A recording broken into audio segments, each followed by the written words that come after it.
السلام عليكم ورحمة الله وبركاته. أهلا يا شباب. هناخد مع بعض في الفيديو ده. هنقسم المحاضرة على جزئين، يعني إن شاء الله يعني نص ساعة ونص ساعة، مش كتير يعني. فهنقسم المحاضرة على جزئين. الجزء اللي هناخد فيه الكاردياك سايكل بالساوندز بالميرمرز بتاعة القلب. تمام. بعد كده بقى هناخد هناخد الامبريولوجي والاناتومي بتاع القلب. هو مش هيكمل الفيديو التاني ده، مش هيكمل مثلا تلت ساعة بالكتير آخره، وده نص ساعة إن شاء الله مش أكتر يعني. المهم نتكلم. أول حاجة ده الرايت سايد اوف ذا هارت، وده الليفت سايد اوف ذا هارت. تمام. وعامة أصلا القلب مش اللي هو مش جزئين كده جنب بعض كده يمين وشمال، لأ هو انتر وبوستيريور. ده احنا يعني إن شاء الله هنقوله في الكلام ده في فيديو الامبريولوجي والاناتوم بتاع القلب. المهم نكمل. قلنا ده الرايت سايد اوف ذا هارت، وده الليفت سايد اوف ذا هارت. تمام. انفيرو فينا كافا، سوبر فينا كافا. تمام. الدم دخل من هنا والدم جه من هنا، ده بيجيب الجزء السفلي من القلب من الجسم، وده بيجيب الجزء العلوي من الجسم. دخل الدم. تمام. دخل في الرايت اتريم. هنا الميترال التراكاسبيد فالف. تمام. الدم داخل الليفت الرايت فنتريكل، طلع من الرايت فنتريكل إلى البلمونري ارتري. خد بالك إن الدم هنا غير مؤكسج. البلمونري ارتري هو ارتري له خواص الفين، بمعنى هو يحمل دم غير مؤكسج، وبالتالي يحمل دم غير مؤكسج فهو زي الفين. وبرضه هو ليه سين وول، على عكس الارتري بيكون ليه سيك وول. هو ارتري يحمل خواص الفين. المهم دخل الدم اللنج. نقف هنا كده على مستوى اللي احنا قلنا ده. فكده الرايت سايد اوف ذا هارت هيكون اسمه فينوس ريتير. تمام. نكمل. الدم دخل الرئة، طلع من الرئة في البلمونري فين. هو فين لو خواص الارتري. الدم طالع من الرئة مؤكسج، ماشي في البلمونري فين، فبالتالي هو له خواص الارتري، يحمل دم مؤكسج، له سيك وول. تمام. زي ما خدنا في الولادة كان عندك الامبلايكال ارتري وفين كانوا برضو معكوسين. مش مهم يعني، مش موضوع. نكمل. الدم ده جه من هنا كده، دخل الليفت اتريم، بعدها عدى على الميترال فالف. تمام. كمل للليفت فنتريكل، بعدها طلع على الأورطة، وزع بقى لباقي الجسم. تمام. قلنا إن هنا تريكاسبيد فالف، بالمونري فالف، أورتيك فالف، وهنا ميترال فالف. تمام. على مستوى الليفت سايد اوف ذا هارت، فدي حاجة بنسميها كاردياك اوت بوت. كان ليها معادلة، كان اسمها الهارت ريت في الستروك فوليوم. تمام. خليها معاك دلوقتي، هنحتاجها بعدين. المهم خد بالك حاجة مهمة برضو. تمام. الدم جاي من هنا كده، اتجمع هنا كده. تمام. خد بالك من خط المقطع اللي انا برسمه ده.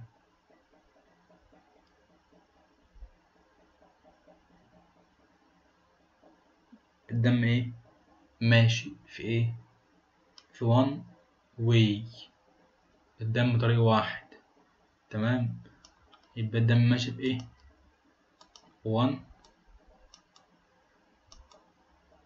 واي، وبالتالي لو حصل interruption هنا او هنا، تمام، سواء في اللي هو على مستوى الرايت سايد اوف ذا هارت، تمام، لو حصل في اي interruption هنا البلد، فكده البلد مش عارف يوصل للليفت سايد اوف ذا هارت عشان يوزعه لباقي الجسم، فكده الدم واقف محتقن. congestion manifestation ديت systemic على مستوى الجسم كله. اصلا انا لو قفلت هنا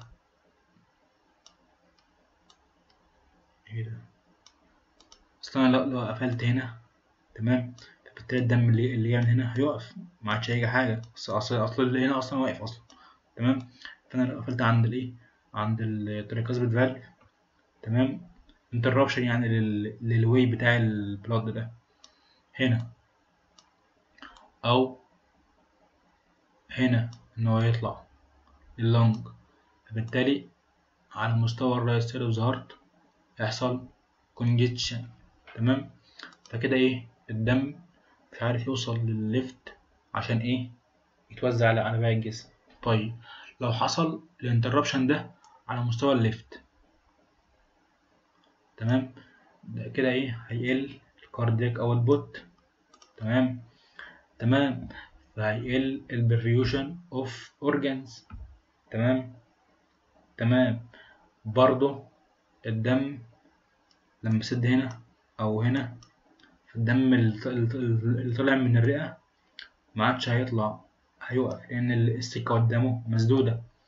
مهم خلي انا احط دي في ايه في دماغك كده لحد ما نجيلها. نرجع تاني ايه الكونجستشن. ايه اسباب الكونجستشن ده، تمام. ايه اسبابه؟ اول حاجة مايترال او قصدي ترايكاسبيد فالف ستينوزس، تمام، الدم مش عارف ينزل. اوكي، ترايكاسبيد فالف ستينوزس، او ممكن برضو ترايكاسبيد فالف ريجيرش، الدم نزل وزي الفل ومقلناش حاجة وزي الفل يعني، الفنتريكل جه ينقبض، تمام، الدم رجع تاني، يعني مش الدم كله ما يطلعش هنا، طلع مثلا شوية وحبة رجعوا هنا، فمازال في كمية في مخرجتش، يعني مش مخرجش كله زي الإنسان الطبيعي، يعني بيفضي كله ويملى كله، لا هنا فضل بواقي ريزيدو، تمام. برضو هو فضة، تمام، وانقبض، مفيش حاجة رجعت، تمام، طالع من هنا مش عارف يعدي، ستينوزس، بالمونري ستينوزس، تمام. فكده ايه interruption هنا او هنا. ممكن بقى يا سيدي لو في ASD atrial septal defect، التو اتريا متوصلين ببعض. تعالى بس ايه خد لك كده هنت بسيط كده، الضغط هنا 3، الضغط هنا 30، تمام، الضغط هنا 5، الضغط هنا 120، الضغط في الأورطة 120 على 80، ضغط الجسم يعني عادي، تمام. الضغط في البلمونري ارتري، تمام، 30 على كام 15، مظبوط. فبالتالي بقى لما يكون في هنا اتريال سيبتال ديفكت، الضغط هنا عالي اعلى من هنا، تمام، فبالتالي الدم بيمشي من الضغط العالي للضغط القليل، فبالتالي الدم اللي راح هنا رجع تاني. نفس فكرة ايه الريجرش هنا. تمام تمام. ما قلناش لما يحصل ده يعني احنا كده قلنا هزبه. طب ايه هي المانيفستيشن بقى اللي تظهر على العيان؟ خد عندك اول حاجة congested pulsated neck veins، الجودر فين والحاجات دي. تمام. هتلاقيها تخينة مورمة وزهرة وبتنبض. تمام تمام. نيجي لحاجة كمان على مستوى العين، بافنس حوالين العين كده مورة، إديمة يعني، بري أوربيتال إديمة مثلا. تمام تمام. ما هو السوبر فينا كافا مش عارف اللي هو جايب الدم أصلا من فوق، مش ما بيفضيش بقى، احنا دي السكة منزولة هنا مثلا أو هنا، أو الدم بيرجع تاني وهكذا. تمام. طبعا دي بتكون systematic congestion. ليه؟ لأن القلب هنا موقف أصلا، اللي هو السوبر فينا كافا والانفيرو فينا كافا في كل الإيه أورو زبادي. تمام. كله في إيه زبادي. مظبوط مظبوط. فبالتالي الكدني مش هيروح لها دم كويس. تمام. فبالتالي كمية اليورين مش هتبقى نفس الكمية الطبيعية، هيكون إيه أوليجوريا. في عندك أوليجوريا، الدم اللي جاي من الرجلين ما خلاص بقى، ما يعني ما عادش بيدخل القلب بقى خلاص، او مثلا ما بيخشش كله القلب، فبالتالي عندك اللي هو الجلامبيديما. تمام. طبعا دي كلها سيستماتيك. فعندك الليفر هايلي فاسكولار اورجان، وبالتالي الدم هيتكون فيه او هيعمل كونجيشن فيه. تمام. فبالتالي هيبقى ايه تندر ليفر. تمام. كده احنا قلنا ايه الأعراض بتاعت الكونجستشن، وقلنا كمان الأسباب بتاعته، بالمونري ستينوزيس، ASD، ترايكاسبيد ريجيرج. تمام. وهكذا. نيجي بقى ايه، قلنا ان ده كان تبع الفينوسيتير. نيجي بقى لايه للليفت سايد اوف ذا هارت. تمام تمام. قلنا الدورة بتاعته، اللي هو ازاي الدم بيجي باللنج ويخش على الاتريوم، بعد كده الفنتريكل، وبعد كده يطلع من الأورطة ويتوزع لباقي الجسم. طيب لو أنا مثلا حصل إيه حاجة خلت لي مثلا الدم ما بيطلعش من الليفت سايد اوف ذا هارت، يعني الدم اتسد ما بيطلعش منه، بمعنى حصل عندك مثلا يا سيدي في اس دي. تمام. الفي اس دي ديت الدم جه، ولا اقول لك خلي للاخر، خلي الفي اس ديت للاخر. اول حاجه حصل عندك ايه او مايترال ستينوزس، الدم نزل وكل حاجه وزي الفل، بس جه يطلع من هنا او قصدي ينزل من هنا منزلش، في ستينوزس. تمام تمام. او الدم نزل كل حاجه وجه يطلع من هنا الاورتيك فالف،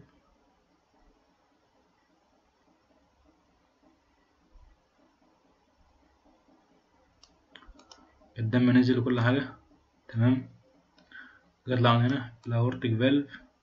تمام. في سينوس فمفتحش كويس، فبالتالي برضو ايه الدم متراكم هنا برضو. تمام تمام. او الاورتيك فالف في رجلش الدم طلع بس رجع تاني. والله شباب المحاضرة ديت سجلتها حوالي 4 مرات، للأسف يعني بعيد نفس الكلام في ايه واحد مال، فسجلتها 4 مرات لأن التسجيل بيفصل للأسف يعني. نكمل.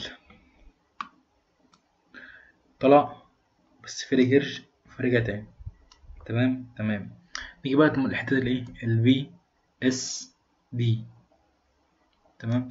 الدم جه وكل حاجة وزي الفل، بس في هنا فتحة، في هنا ايه فتحة. الضغط هنا قلنا ان هو 120، فبالتالي الضغط الدم هيتنقل من الضغط العالي للضغط الأقل، فبرضه إيه الكمية المطلوبة مطلعتش. فده هيترتب على إيه؟ لو هو في interruption هيعمل لي lung manifestation. تمام. زي إيه lung manifestation؟ الدم كتير في الرئة ما بيطلعش، ففيها congestion في الرئة، فبالتالي هيعمل لك تكبني. تمام. هيعمل لك ديزني. طيب هو هل ممكن ديزني مع الرايت سايد هارت فيلير؟ هي حاجة بتحصل بس مش كتير يعني. ليه؟ لأن الرئة مش واخدة دم. تمام. فما بتاخدش غذاء كويس، فبالتالي مش هتكون بوظيفتها كويس، فممكن يحصل ديزني برضه. تمام. المهم خلينا ايه على الناحية دي. الدم ما بيطلعش كويس من الرئة، هيبقى فيها ايه؟ تكبني، فيها يا سيدي ديزني. تمام. الدم واقف فيها ستيزيس، فيحصل ايه؟ ريكارنت انفكشن، نمونيا. تمام. ممكن ارثوبنيا. تمام. وقلنا الاسباب، وقلنا ايه كل حاجة. طيب الانتربشن هنا في الليفت سايد اوف ذا هارت هيرتب على ايه؟ يرتب عليه ان هيقل كاردياك اوت بوت، فبالتالي هيعمل له برفيوجن اوف ذا اورجن. هو في الواقع ما عندوش انيميا. تمام. بس هو هيديك مانيفستيشن ايه؟ الانيميا، لان الدم مش واصل كويس للاورجنز. تمام. طيب هي ايه بقى الاعراض بتاعه اللو كاردياك اوت بوت؟ اول حاجه هيعمل لك هايبوكسيا، بس هو مش انيميك، فخد بالك. فهتلاقي عندك ايه؟ عنده هايبوكسيا. تمام يا سيدي.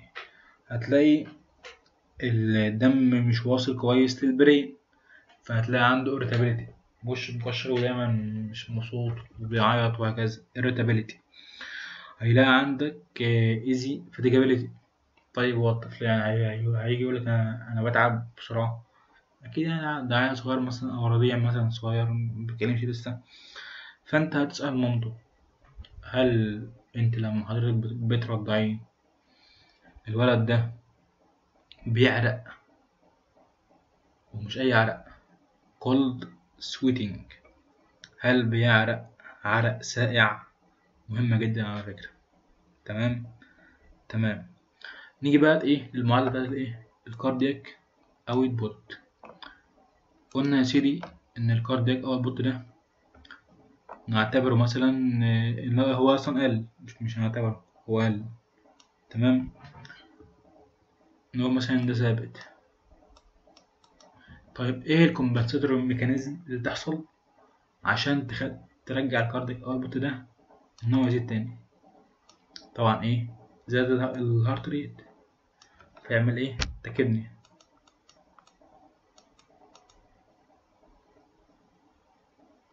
تمام. وقلنا ان كان مع الليفت سايد هارت فيلير كان معاه قصدي تاكيكارديا، الهارت زاد الهارت ريت يعمل تاكيكارديا. تمام. وقلنا ان الرايت سايد هارت فيلير ده كان معاه تكدني. تمام. وكان معاه تندر ليفر. 3 التلاتة دي دولت بتوع أول لما تشوفهم في أي عيان شك في هارت فيلير. تمام. أهو ده أصلا اللي هو الإيه؟ التريات بتاع الهارت فيلير. تمام يا شباب.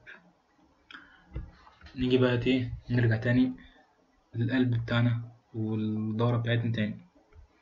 تمام.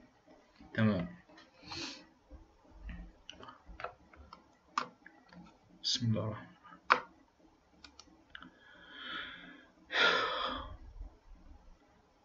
الدم داخل هنا. تمام. ده بيملى وده بيفضي. تمام. يعني ده بيملى وده ايه بيفضي. الدم داخل هنا، ده مقفول. تمام. ده مقفول.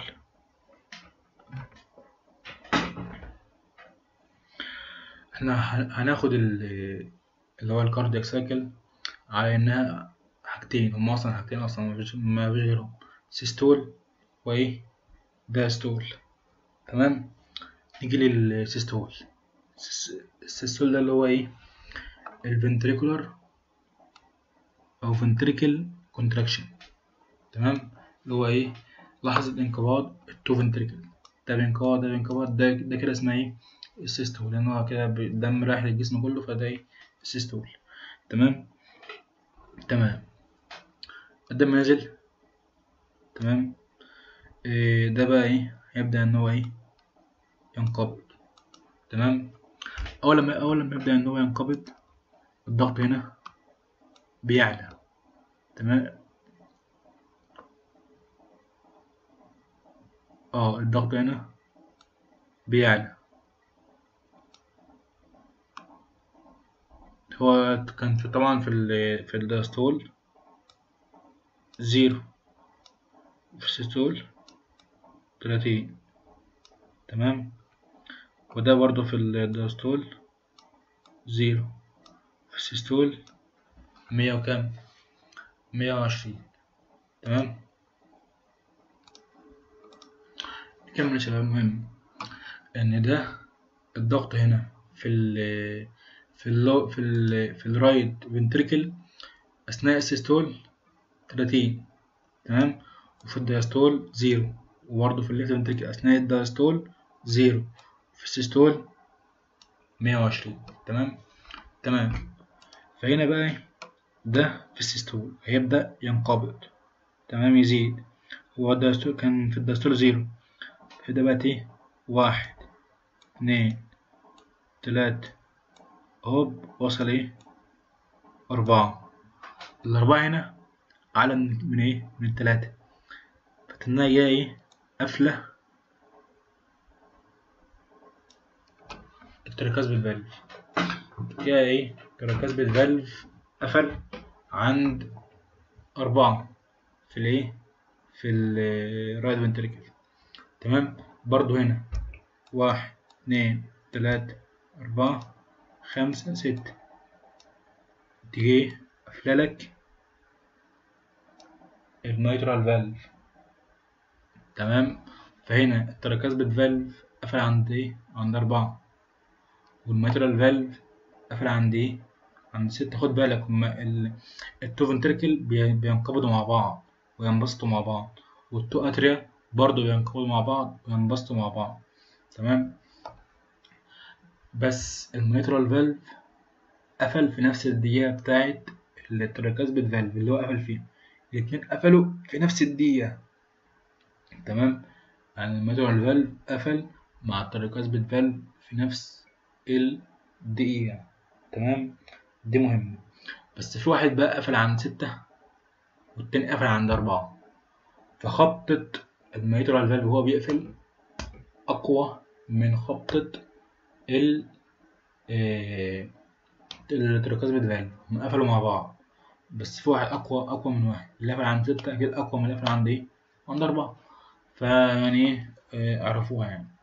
تمام. مهم ده هو الضغط بدأ يزيد هنا في الرايت فنتريكل. تمام. فبالتالي ايه؟ قفل الايه؟ الميترال، قصدي التراكاسبيد فالف. تمام. فده قفل.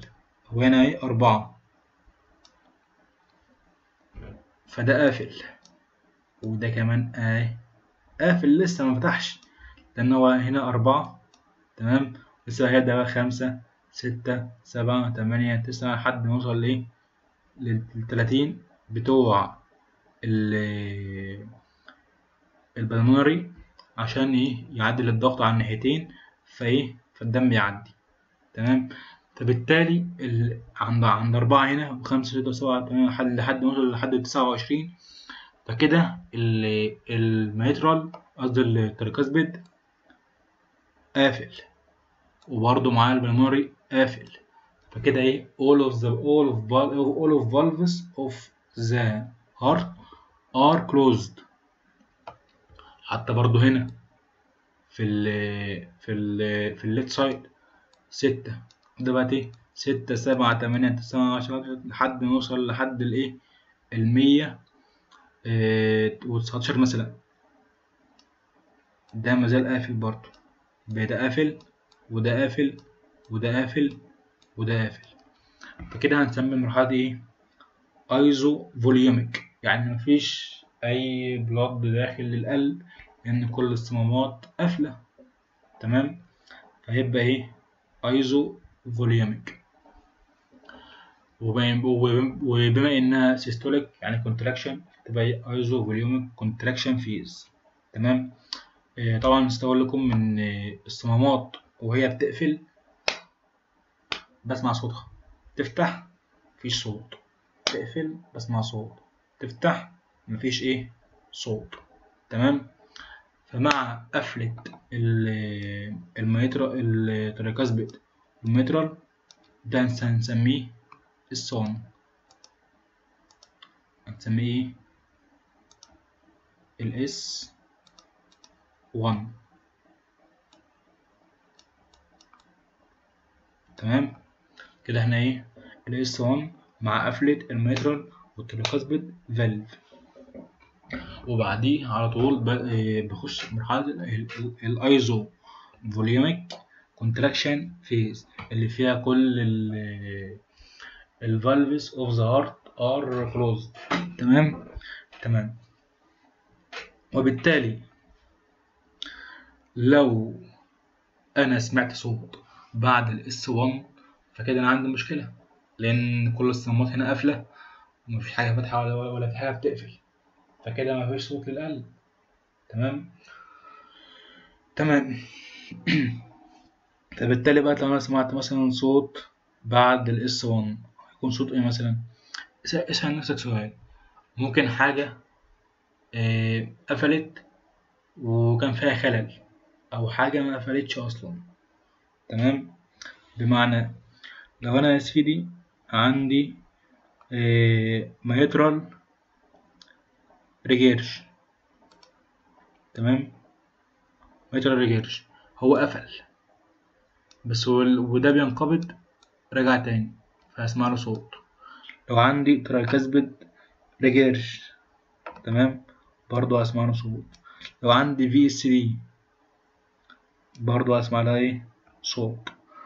طيب هل الصوت ده انا هسمعه خلاص، ولا هي اصلا هيكون مثلا الصوت ده شغال مثلا، يعني مثلا الريجاج هنا مثلا هل هيرد مرة واحدة وخلاص مش هسمعه تاني؟ لا، هو شغال طول السيستول بان سيستول، يعني هو شغال اثناء السيستول كله، هو بان سيستوليك، يعني هو مش هيرجع مش هيرجع حبة وخلاص كده، لا هو شغال بيرجع طول ما السيستول او طول ما الفنتركل تنقبض، وبرضه هنا هكذا.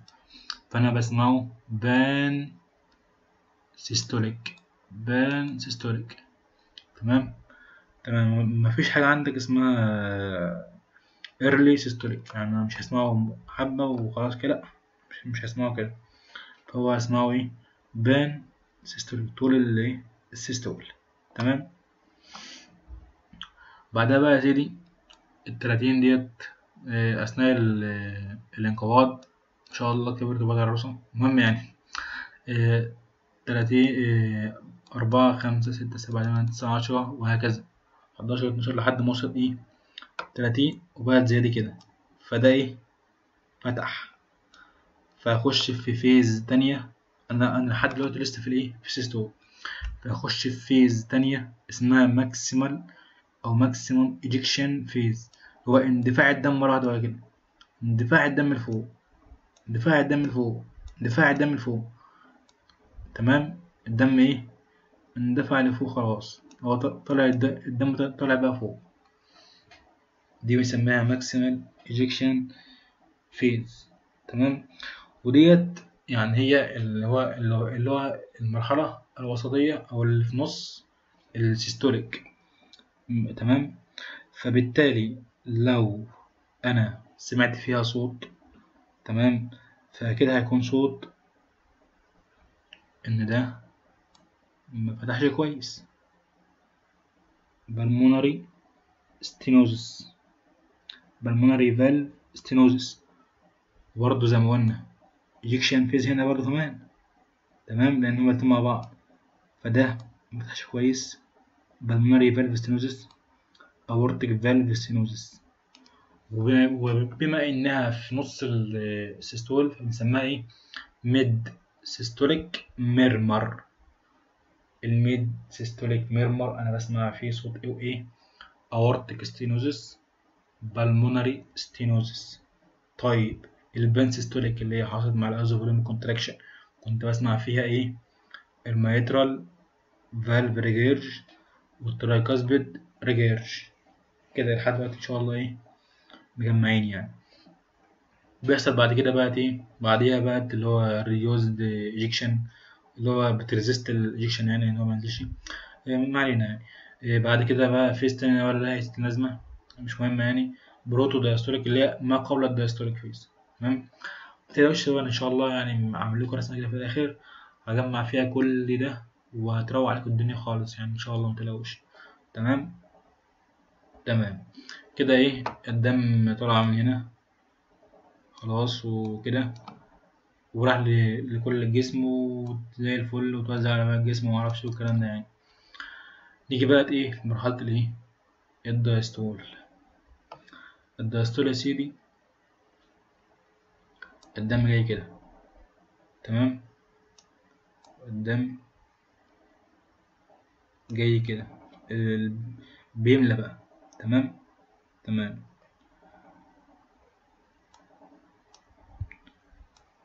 فبالتالي أثناء الدايستول ده قفل، الضغط هنا نزل. تمام، رجع بقى لزيرو. احنا قلنا ان هو في الدايستول كان ايه؟ كان زيرو. يرجع بقى لأصله. تمام، نزل. فبالتالي لما الضغط هنا ينزل هنا يفتح اللي هو التركزبيد هيفتح. تمام، وبعدها التركيز هيفتح والمدرة يفتح. تمام، وهيقفل اللي هو ده. طبعا ايه اللي بيتقفل الأول؟ اللي بيتقفل الأول يعني مين اللي بيتقفل الأول ومين بيفتح الأول وهكذا. أول حاجة دولت بيتقفلوا اللي هما بالمونري والأورطة، وبعد كده بيفتح. طب ليه؟ لأن مثلا الضغط مثلا ايه 30 مثلا، بيبدأ بقى ايه ينزل بقى 29. أول لما يوصل 29 ده قفل، وهنا أول لما يوصل 119 ده قفل. بكده ايه دول اتقفلوا، بس مازال هو أكبر من ايه من 3، وهنا مازال هو أكبر من ايه من 5، فده قفل. تمام، وهنا مازال برضه هو أكبر من 3 وهو أكبر من 5، فده برضه قافل. يعني ده قافل، دول قافلين، ودول برضه مازالوا قافلين. تمام، فبنخش في فيز اسمها ايه كله قافل، بس احنا في الدايستول ففي ايه ريلاكسيشن مفيش كونتراكشن، فهنسميها ايزوفولوميك برضه. بس اللي فاتت كان اسمها ايزوفولوميك كونتراكشن، لا دي بقى اسمها ايه ايزوفولوميك ريلاكسيشن فيز. برضه فيها كل الفالفز ار كلوزد. تمام يا شباب، تمام يا شباب. طبعا زي ما قلت لكم بقى زي ما احنا سمعنا بقفلة الميترال والتراكاسبيد ساوند 1، قفلت برضه البلمونري والاورتيك اسمها اس 2.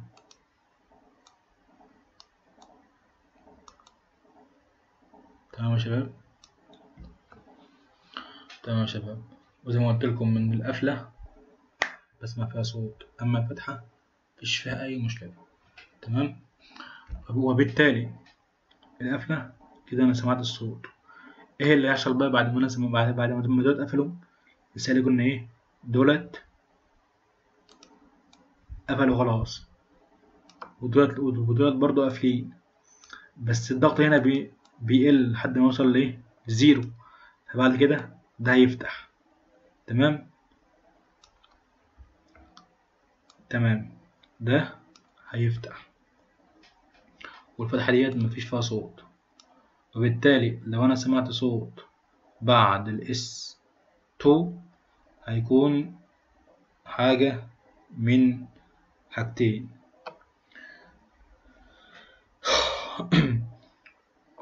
لو الميترال فالف فيه ستينوزس، تمام. معلش تاني معلش، لأن في حاجة نسيت أقولها. دولت قافلين أو قفلوا خلاص، تمام، ودولت إيه لسه قافلين، فكده اسمها ايزوفولوميك كونتراكشن فيز. نيجي بقى إيه لما دول بقى يفتحوا، لما ده يوصل للزيرو وده يوصل للزيرو ويفتحوا بقى، تمام. طبعا مفيش هنا صوت، بس ديت هنسميها إيه الاسم بتاع دي بتاع الفيز اللي بعد الايزوفولوميك كونتراكشن فيز، اسمها الرابيد فيلينج فيز. الدم بقى ايه هينزل بقى من هنا على طول بقى، من هنا على طول بقى، تمام. فكده يبقى ايه، يبقى اسمها رابيد فيلينج فيز. نيجي بقى ايه لو انا بقى سمعت صوت بعد الاس 2، تمام. طبعا انا مش هسمع صوت بعديه، لان فتحة ده وفتحة ده ما بسمعش حاجة في الفتحة، تمام. اتفقنا ان انا بسمع في القفلة، لكن مش بسمع في الفتحة. بس بقى لو سمعت انا صوت بقى كده هيبقى ايه، يا اما هنا في ستينوزس ما فتحش كويس، او هنا في ستينوزس، تمام. والرابid فيلينج فيس برضو هي في وسط الدايستول، وبالتالي هتبقى هنسمي الميرمر بتاع الميترال او الترايكاسبيد ستينوزس هنسميهم ايه ميد دايستوليك ميرمر، تمام. ميد دايستوليك ميرمر. بس برضو لو مثلا لو دولت ايه فتحوا، تمام، وجم يقفلوا ما قفلوش، فتحوا قصدي قفلوا وانا سمعت الصوت بتاع اس 2، تمام، اللي هو في اول الدياستوليك، ده قفل وده قفل لان ده بينزل عشان يبقى زيرو، وده برضه بينزل عشان يبقى زيرو، تمام. فده قفل وده قفل. لو في ريجرش بقى انا هسمعه، لو في ريجرش في الاورتك او الدياستوليك انا هسمعه، وهسميه في المرحله دي بقى لان هو في الاول خالص بعد الاستو على طول مباشره في الايرلي دايستوليك. طب ليه بقى انا مش بسمعه في كل البتاع في كل الدايستوليك؟ لان هو هنا هيرجع، تمام، وده بينبسط، فاهمني، وبالتالي مفيش حاجه يعني مش هو مش بيطلع ويرجع وهكذا، لا ده هو ايه ده منبسط خالص، يعني السكينه بتاعه الدم بيرجع خلاص، تمام. فهو بسمعه في الأول خالص يبقى early diastolic murmur، وده لو ما فتحش كويس في stenosis بسميه في الرابid filling phase بسميه mid diastolic murmur، تمام. وبعدها بقى خد بالك ان الرابid filling phase والمرحلة اللي بعدها اللي هي اسمها reduced filling phase دولت بينزلوا البلاد من الاتريا بحوالي 70% من البلاد من الاتريا بالجاذبية، تمام. يجي بعدهم بقى الكونتراكشن الاتريال كونتراكشن فيز، بيتبقى كده حبة الدم اللي هم 30% دولت بقى، فالاتريا بيعشر نفسه وينقبض وينزلهم ايه الفنتريكل. طيب لو انا بقى يا سيدي مثلا الطفل ده عنده انيميا مثلا او كده، فالخبطة بتاعت الدم وهو نازل في الرابid فيلينج فيز والاورت والاتريال كونتراكشن، الخبطة بتاعتهم اللي هو وهو نازل في المايوكاردم بتاع الفنتريكل دي مثلا بسمع فيها الايه الاس 3 والاس 4. الاس 3 في الرابد في الرابد فيلينج فيز اللي هو بتاع الجاذبيه. بعدها بسمع الايه الاس 4 اللي هو بتاع الايه الكونتراكشن، اللي هم بننزل باخر شويه 70% بتوع الجاذبيه وال30% بتوع الايه اللاتريال كونتراكشن. كده ايه خلصنا الكاردياك سايكل بالميمورز بتاعتها. في كده يعني حاجه كده حلوه، رسمه مجمعه بقى كل ده، كل الهري اللي احنا قلنا ده كله في الكام ساعة دول، اللي هو نص ساعة الساعة دولت كلهم كده مجمعين في رسمة واحدة.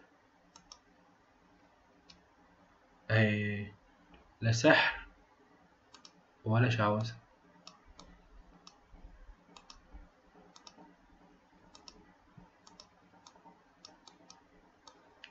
اهي دي كل الرسمة زي دي، لا سحر ولا شعوذة. بص خدها بقى دي واحدة واحدة كده. الميترال فالف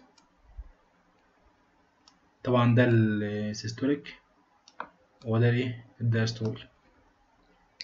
أول حاجة في السيستول الفنتريكل بينقبض، فطق وصل من الدايستوليك اللي هو زيرو، بيكبر في الضغط، يكبر لحد ما يكون مثلا على مستوى الرايت اتريوم، فهيكون أعلى من 4. على مستوى الليفت اتريوم فهيكون أعلى من كام؟ من 5. أعلى من 3 وأعلى من 5. تمام. فبالتالي إيه closed of mitral and tricuspid valve. تمام. tricuspid valve قافل عند 4 والتاني قافل عند 6. تمام. بس لسه ما وصلش لمرحلة إن هو يفتح الأورتيك والبلمونري فالف. تمام. فبالتالي كل الفالفز مقفولة، كل الفالفز مقفولة، مفيش دم داخل، مفيش دم خارج من القلب. فدي بنسميها ايه؟ ايزو فوليوميك كونتراكشن فيز. تمام يابا. تمام يابا. طبعا ده بسمع الاسطوانة في القفل بتاعت دولت بتاعت المتر والايه والتراكاسبيد. تمام. يبدأ بقى ايه يفتح الاورتيك والبلمونري فالف. تمام. لأن بقى الضغط وصل إيه عدى بقى 4 و5 6 وهكذا لحد ما وصل في الرايت وصل 30 اللي هو زي البلمونري. تمام. وفي الليفت وصل 120 اللي هو زي الايه زي الأورطة. تمام. فدول اللي فتحوا. طبعا فتحة ما اسمعش فيها صوت، فالدم اندفع مرة واحدة فايه ماكسيمال ايجكشن فيز، بعدها reduced ejection phase، ودي ولا هي استنزف فكك منها. تمام. اللي هو البرو دايستوليك. تمام يا سيدي. وبالتالي هنا كله قافل، كله مستقنيس، مفيش اي حاجة، مفيش اي اصوات بعد الاس 1. امتى اسمع اصوات بقى؟ لو حصل حاجة ان اللي فتح، ان اللي قفل حصلت فيه مشكلة أو حصل فيه ريجيرش، يعني هو الميترال والترايكاسبيد حصل فيهم إيه ريجيرش، وديت بنسميها تقريبا بنسميها كريسندو ديستندو، طالع نازل كريسندو ديستندو. تمام. وبتكون على مستوى البان سيتوليك اللي هو كل السيستول، على مستوى السيستول كله. تمام. اللي هو إيه على مستوى السيستول، مش هسمعه هنا بس الريجرج، يعني مش هيطلع بس وما يرجعش تاني، لا هو يفضل طالع نازل طالع نازل وهكذا على مستوى الايه السيستول بان سيستوليك. برضه هبقى ابعت لكم برضه صورة كده، يعني صورة كويسة للحاجات ديت موضح لكم برضه ان الريجرج بسمعه في السيستول كله، ومثلا التاني مثلا حاجة تانية بسمعها مثلا في مرة واحدة وخلاص وهكذا، هوريها لكم برضه. تمام. هبعت لكم صورة. المهم قلنا الميترال ريجيرج والتركيب الريجيرج طلع نازل في التستر كله، فبالتالي هسمعه في البان سيستوليك. تمام. تمام. نيجي بقى عند الايه، عند الماكسيمال ايجكشن فيز. تمام. اللي هو الدم اندفع لما فتح الايه، الاوبن الاورتا والبلمونري فالف، وبالتالي خد بالك ان ديت يعني تقريبا نص الايه، في نص السيستول. تمام. فبالتالي لو الاورتيك فالف ما فتحش كويس، ستينوزس، بالمونري فالف ما فتحش كويس، بالتالي الدفعه ديت حد هيعاق فوق، هتعاق فوق، فاهمني؟ فلما تعاق فوق يبقى في ستينوزس، فاسمع لها ايه، ميرمر. وبما انها في وسط الدايستول تقريبا، في وسط السيستول اسف تقريبا، فاسمع فيها ايه، فهسمي الميرمر ايه، ميد دايستوليك ميرمر. تمام. بعد كده بقى الرابد ايجيكشن، وبعد كده البروتو دايستوليك فاكس، يعني دي فكك منها مش مهمة أوي يعني. تمام. تمام. نيجي بقى ان ايه، السيستول خلص. تمام. نيجي بقى ايه للدايستول.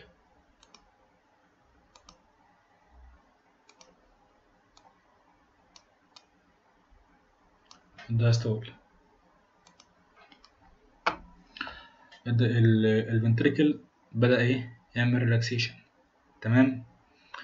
فهو عمال بيفتح والضغط بتاعه بيقل لحد ما يوصل للصفر على الرايت فنتريكل. لكن مثلا الضغط بتاعه مثلا ايه، وصل، هو كان 30 بقى مثلا 29، فهوب هوب قفل الايه، البلمونري فالف، لان في الضغط فيه 30، فلما اللي تحته 29 فهوب قفل، فاسمع ايه الخبطة بتاعته. والاورطة برضو هيقفل، لان الليفت فنتريكل برضو بينبسط، فهسمع برضو الايه، الخبطة بتاعته. طيب هو مين اللي يقفل قبل مين فيهم؟ احنا قلنا الميترال والتركزبل مع بعض، بس خبطة الميترال أقوى من خبطة التركزبل، لأن في الميترال فالف انخبط أو اتقفل بكام، ب6، لكن التركزبل فالف اتقفل بكام، ب4. فخبطة ده أقوى من ده، بس الاتنين مع بعض في نفس زي اللحظة. تمام. تمام. اما هنا بقى هو بيكون الاس 2 ده بيكون ايه، سبليتد، بيكون سبليتد، بمعنى ان الاورطة بيقفل قبل البلمونري فالف، بيقفل ايه قبل البلمونري فالف، وبيقفل برضو اقوى من البلمونري فالف. تمام. فبالتالي هيكون ايه، سبليتد ساوند اللي هو الاس 2. تمام. تمام. نكمل. المهم إيه خلاص الاورطة، قصدي الاورتك قفل والبلمونري قفل، بس برضه الضغط ايه لسه عالي، لسه اعلى من 5 واعلى من ايه، من 3. فبالتالي الميتر برضه لسه قافل، والتراكسبل برضه لسه ايه، لسه قافل. تمام.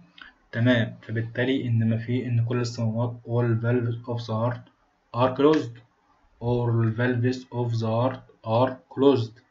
فهنسميها برضو ايزوفولوميك relaxation phase.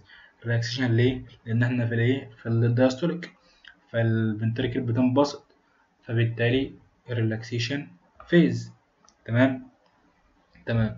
فبالتالي مفيش أصوات هنا، مفيش أصوات هنا في الايه، في الايزوفولوميك relaxation phase. طيب يا سيدي، لو انا بقى سمعت اصوات بقى، لو انا سمعت اصوات، يبقى ايه اخر حاجه قفلت، ما قفلتش كويس، يعني اللي قفل ما قفلش ايه، كويس. زي مين اللي قفل؟ كان الاورتك والبلمونري. تمام. ما قفلش كويس، فالدم ايه، طالع. تمام. هوب ما قفلش كويس، حصل ايه، ريجيرش. تمام. فيبقى بسمع اللي هو الأصوات بتاعتهم، اللي هو الأصوات بتاعت الميترال، قصدي الأورتك والبلمونري ريجيرش. دول اللي أنا بسمعهم بعد الإس 2، بسمعهم مرة واحدة بس. وفسرنا ليه، قلنا إن هو الدم طالع هوب رجع تاني، مفيش بقى انقباض تحت يخليه يطلع تاني، فاسمعه بقى طول الدايستوليك زي ما كنت بسمع هنا.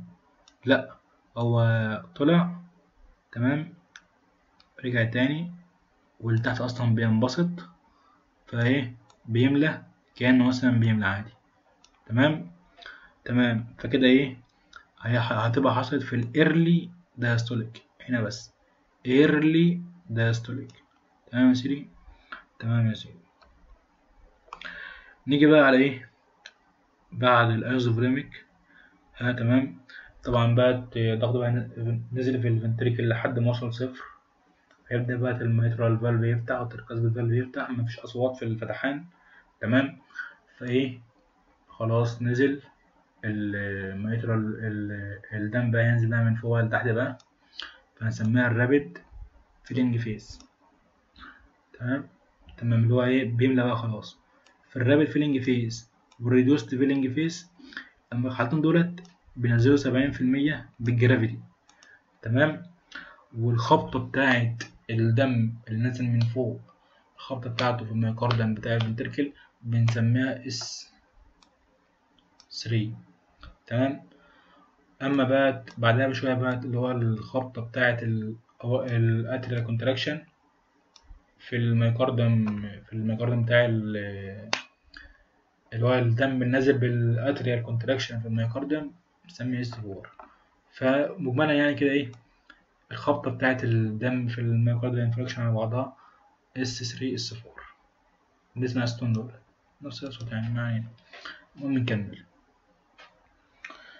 طيب لو انا بقى يا سيدي في الرابid فيلينج فيز دي بقى عندي اللي هو عندي مثلا اللي هيفتح مفتحش.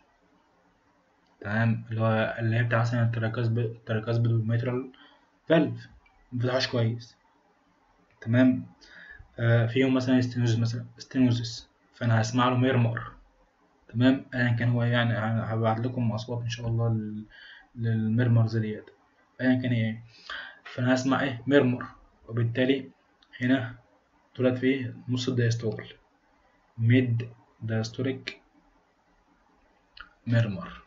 تمام. وقلنا ليه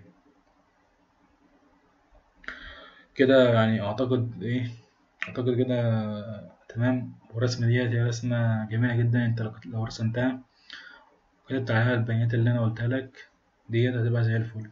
طبعا قلنا ان ده سبليتد ساوند، وده نوت سبليتد اللي هو خبطة واحدة، وده خبطتين، لأن الأورتيك بيقفل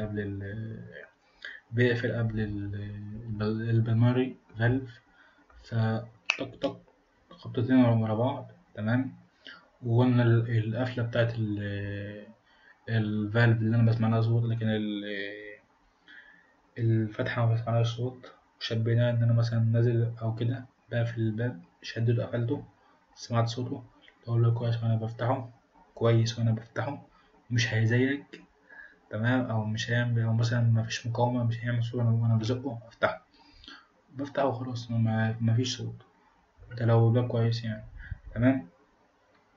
وقلنا الحاجات ديت. فانت يعني نصيحة من اخ، انت ارسم الرسمة ديت.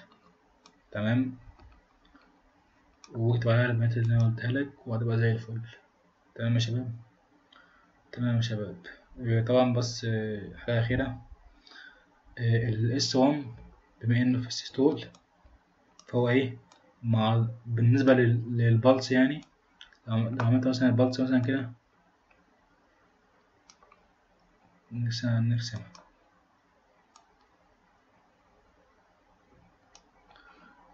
الاس 1 بالنسبة للاس 1 بالنسبة للسيستول، بالنسبة للبلس اللي هو السيستول بالنسبة للبلس طالع معاه. تمام. خبط، يعني مثلا لو انت مثلا حطيت السماعة وبتسمع ال S1 وإيدك التانية على ال على الراديال ارتري بتاع البيشنت، هتسمع ال S1 مع الايه، مع الطلعة بتاعت البلس، تمام، وال S2 مع النزلة بتاعت البلس، وقلنا ال S2 هو ايه اسبريتد. تمام كده، بالتوفيق يا شباب، السلام عليكم ورحمة الله وبركاته.